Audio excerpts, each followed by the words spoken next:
So, if you're in ministry and you're working with people who maybe they don't seem like they got their life together, maybe they're messy people, right? Because I feel that way a lot too, and I'm a messy person, and I know that's all humans are messy people to begin with, you know. But for some people, it just seems like they can't make the connection with Jesus. It feels like they can't look to Jesus long enough to even see how much Jesus is worth and how good that Jesus is and how good he's been to me, you know. But as I dwell on this story from Acts 9, I feel encouraged. And so I wanted to share that with you. Because Saul, he was a messy person. He was a stinky person. He was killing Christians, right? He was doing pretty much the opposite of what Jesus would want us to do. He was persecuting the church. He was inciting fear.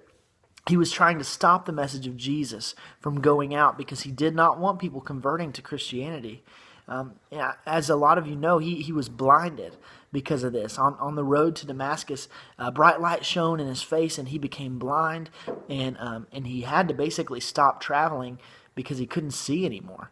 And at this time, a young man named Ananias, who was called to minister to Paul, started talking to the Lord. The Lord told him, I have a man for you to minister to. His name is Saul. Here's where to find him. And Ananias replies in verse 13, Lord, I have heard many reports about this man and all the harm that he has done to your people in Jerusalem.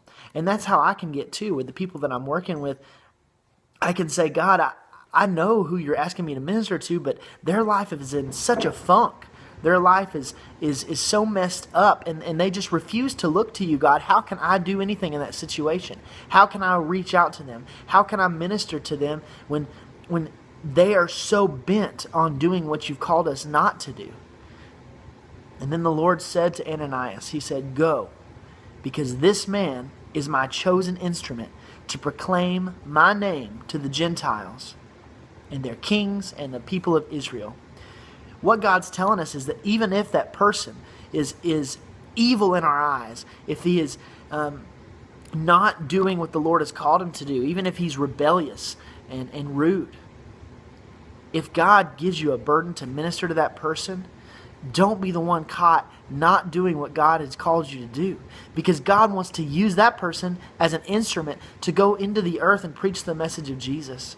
And woe would be upon all of us if Ananias didn't answer that call. Because what great ministry came from the life of Saul?